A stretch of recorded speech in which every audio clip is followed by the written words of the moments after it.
शुभ दीपावली। नमस्कार, news India देख रहे हैं आप। आपके साथ मैं हूं मीनाक्षी रजत। आप सभी को न्यूज इंडिया के पूरे परिवार की ओर से दीपावली की ढेर सारी शुभकामनाएं। सबसे पहले हम आपको दो तस्वीरें दिखाते हैं। एक तस्वीर मध्य प्रदेश के उज्जैन महाकाल मंदिर की है, जहां आज सुबह दीपावली के मौके पर विशेष आरती का आयोजन किया गया। दूसरी तस्वीर ओडिशा के पुरी की है, जहाँ सेंट आर्टिस्ट सुदर्शन पटनायक ने दिवाली के मौके पर रेत से मां काली की प्रतिमा बनाई है। दिवाली के मौके पर बंगाल, उड़ीसा मां काली की भी पूजा की जाती है। और इस तरीके से अभी आपको ये दो तस्वीरें दिखा रहे हैं, जो एक तरफ महाकाल की भव्य आरती तो दूसरी तरफ दूसरी तस्वीर पूरी उड़ीसा की है, जहां सेंट आर्टिस्ट सुदर्शन पटनायक ने रेत पर मां काली की प्रतिमा को घेरा है। तो कुछ इस तरीके से दिवाली का ये त्योहार देश भर में मनाया जा रहा है। दो तस्वीरें आपको दिखा रहे हैं लगातार, उज्जैन की और साथ ही पुरी की, जहां दीपावली के त्योहार पर कुछ इस तरीके से पूजा अर्चना की जा रही है। महाकाल में महाआरती तो उड़ीसा में मां काली को सेंट आर्टिस्ट सुदर्शन पटनायक ने रेत पर उकेरा है। ये तस्वीर कुछ इस तरीके से बनाई गई है सेंट आर्टिस्ट सुदर्शन पटनायक के द्वारा।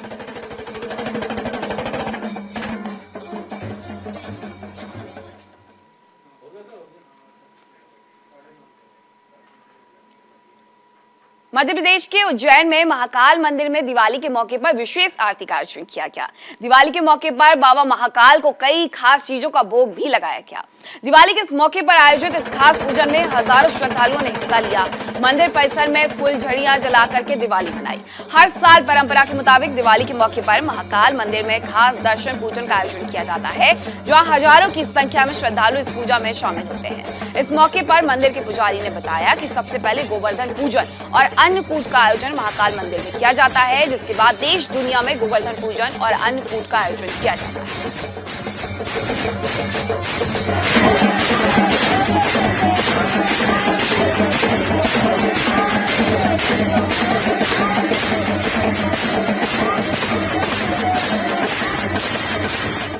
जो परंपरा है महाकालेश्वर मंदिर की, उस परंपरा अनुसार आज रूप चौदस पर्व मनाया गया।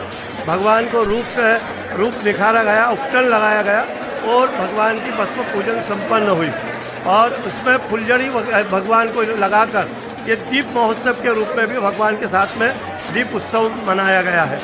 यहाँ जो परंपरा है, उस परंपरा अनुसार भगवान महाकाल को 56 भोग भी लगाया गया है। और ये 56 भोग जो होता है, जो त्याग 4 महीने जो सब्जी और जो अन्न त्यागा जाता है, उन सबको कूट के भगवान का भोग बना के लगाते हैं। ऐसी परंपरा इस महाकाल मंदिर में है। और चौदस के दिन ही यहाँ अन्नकूट बनाते हैं, उसके बाद देश में सभी मंदिरों में मनाए। मुझे बहुत ही अच्छा लगा यहाँ पे आके। मैं वैसे भी महाकाल की बहुत बड़ी भक्त हूँ और मुझे लगा दीपावली से ज़्यादा बेहतर दिन ऐसा कौन सा हो सकता है। इतना शुभ दिन है और वो भी तो कोविड के 2 साल के बाद आया है, तो बहुत ज़्यादा मन था और इतना ज़्यादा प्रसन्नता हुई कि सब लोगों ने फुलझड़ियों के साथ उनका स्वागत करा, कलर्स के साथ खेला। इतना ज़्यादा 56 भोग भी पता नहीं कितने लोगों ने लगाया। और क्या कहते हैं, इम्पोर्टेड फ्लावर्स थे, इम्पोर्टेड फ्रूट्स थे। बहुत ही बेहतरीन दीपावली की शुरुआत है। इससे बेहतर कुछ नहीं हो सकता मेरी लाइफ में। और दिवाली यानी कि अयोध्या में दिवाली पर पहली बार 15,76,000 दीपों को जलाने का रिकॉर्ड बनाया गया है। पीएम नरेंद्र मोदी इसके साक्षी भी बने। पीएम मोदी अयोध्या में करीब 4 घंटे तक रुके। अयोध्या पहुंचे पीएम ने सबसे पहले रामलला के दर्शन किए और रामलला की आरती की, और उसके बाद पीएम मोदी ने परिक्रमा की और पहला दीप जलाकर दीपोत्सव का शुभारंभ किया। इसके बाद पीएम मोदी रामकथा पार्क पहुंचे, जहां भगवान राम का तिलक लगा करके राज्याभिषेक किया।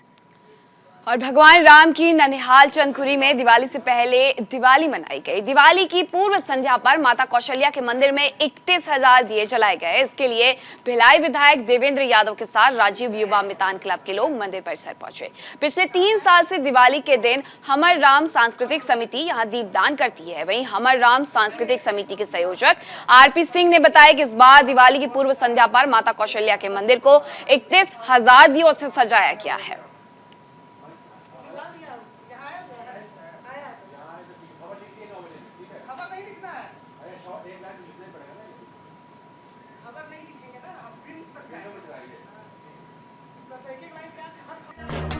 देश भर में दिवाली धूमधाम से मनाई जा रही है। दिवाली के मौके पर गेटवे ऑफ इंडिया और मुंबई में बॉम्बे स्टॉक एक्सचेंज की इमारतें रोशनी से जगमगा उठी। दिवाली के जश्न के बीच कोलकाता शहर भी रंग बिरंगी रोशनी से जगमगा उठा, जहां कोलकाता शहर की सड़कों पर शानदार लाइटिंग देखने को मिली, जिसमें मां काली का स्वरूप भी दिखाई दिया। वहीं दीपावली के मौके पर भारत के लोगों को देश के राष्ट्रपति, उपराष्ट्रपति समेत कई नेताओं ने बधाई दी। इसके साथ ही इजराइल के राष्ट्रपति इसाक हरजोग ने भी दिवाली पर बधाई दी है। आपको बता दें कि दिवाली के अगले दिन यानी 25 अक्टूबर को सूर्य ग्रहण है, जो कि पूर्वी भारत के कुछ प्रदेशों को छोड़कर संपूर्ण देश में खंडग्रास के रूप में दिखाई देगा। विशेषज्ञों का कहना है कि भारत में ग्रहण का मोक्ष होने से पहले ही सूर्यास्त हो जाएगा, जहां सूर्य ग्रहण की अवधि 4 घंटे 3 मिनट तक होगी। आपको बता दें कि स्पर्श काल कल दोपहर 2:28 पर 28 सेकंड पर होगा, तो वहीं मध्यकाल शाम 4:30 पर 9 सेकंड पर होगा और समाप्ति शाम 6:32 16 सेकंड पर होगी। इस बार सूर्य ग्रहण भारत के अलावा यूरोप, मध्य पूर्व, उत्तरी अफ्रीका, पश्चिमी एशिया समेत उत्तर हिंद महासागर में भी दिखाई देगा। वहीं सूर्य ग्रहण के बाद यानी 26 अक्टूबर को गोवर्धन पूजा का पर्व मनाया जाएगा। दरअसल कार्तिक मास के शुक्ल पक्ष की प्रतिपदा को गोवर्धन पूजा और अन्नकूट का पर्व मनाया जाता है। इस दिन गाय और श्री कृष्ण की पूजा की जाती है। इसी दिन भगवान कृष्ण ने ब्रजवासियों की रक्षा के लिए गोवर्धन को अपने हाथ पर धारण किया था और तभी से गोवर्धन की पूजा की जाती है। इस दिन 56 प्रकार के पकवान बनाकर भगवान को भोग भी लगाया जाता है। वहीं इसी दिन भगवान विश्वकर्मा की पूजा का आयोजन भी किया जाता है। साथ ही साथ कारखानों में मशीनों की पूजा भी की जाती है।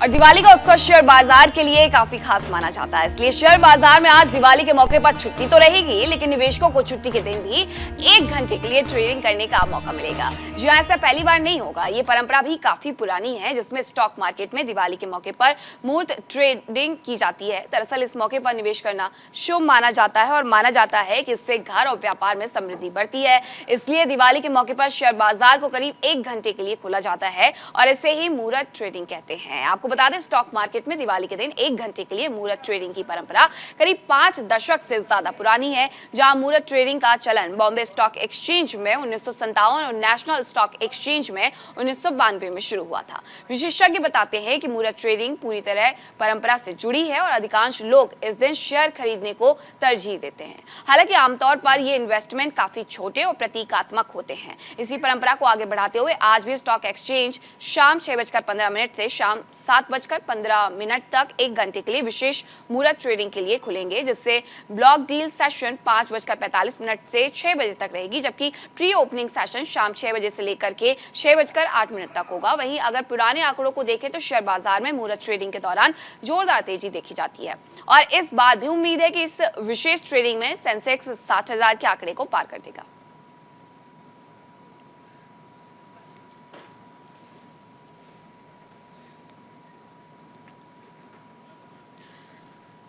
और केंद्रीय वाणिज्य मंत्री पीयूष गोयल ने दुनिया भर की अर्थव्यवस्थाओं में मंदी को देखते हुए कहा कि भारत दुनिया को प्रगति के पथ पर चलने के लिए नई दिशा दिखा रहा है।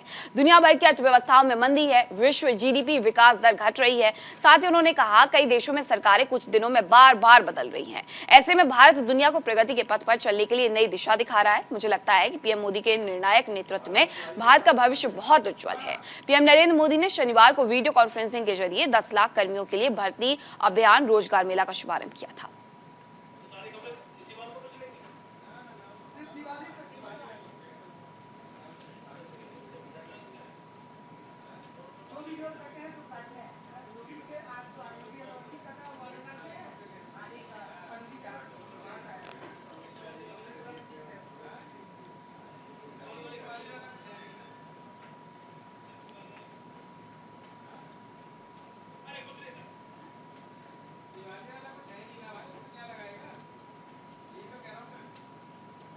केंद्रीय मंत्री पीयूष गोयल ने बयान दिया है कि लगातार दुनिया के देशों में सरकार बदल रही है और ऐसे में भारत आगे काम कर रहा है। और बात करेंगे केंद्रीय गृह मंत्री अमित शाह की, जो फरीदाबाद आगमन को देखते हुए रेलवे स्टेशन पर कड़ी सुरक्षा कर दी गई है। दक्षिण भारत समेत अन्य क्षेत्रों में आने वाली ट्रेनों की रैंडम जांच की जा रही है। आरपीएफ के सुरक्षाकर्मी स्टेशन पर बैठने वाले यात्रियों की भी जांच करने में जुटे हैं। दिवाली का त्यौहार, उसके बाद गृह मंत्री के रैली से सुरक्षाकर्मी चौकन्ने हो गए हैं। आपको बता दें कि 27 और 28 अक्टूबर को 2 दिन के दौरे पर अमित शाह फरीदाबाद में रहेंगे। वो यहाँ सेक्टर 12 HSVP ग्राउंड में जन उत्थान रैली को संबोधित करेंगे। इसके बाद सूरजकुंड में देश की आंतरिक सुरक्षा को लेकर हो रही बैठक में भी हिस्सा लेंगे। वहीं हथियारों से लैस जवान लगातार पेट्रोलिंग कर रहे हैं।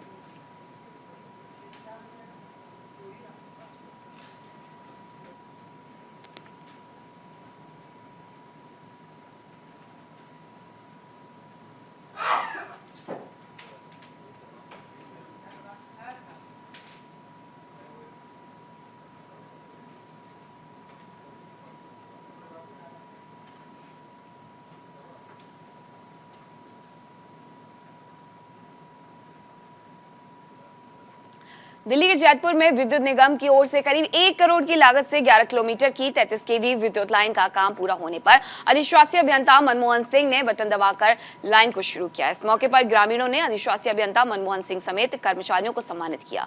इस मौके पर कांग्रेस नेता एडवोकेट नरेश ओझा ने बताया कि अर्जुनसर जैतपुर क्षेत्र के किसानों की बिजली को लेकर अनेक समस्याएं थी, जिससे अब किसानों और क्षेत्रवासियों को निजात मिलेगा।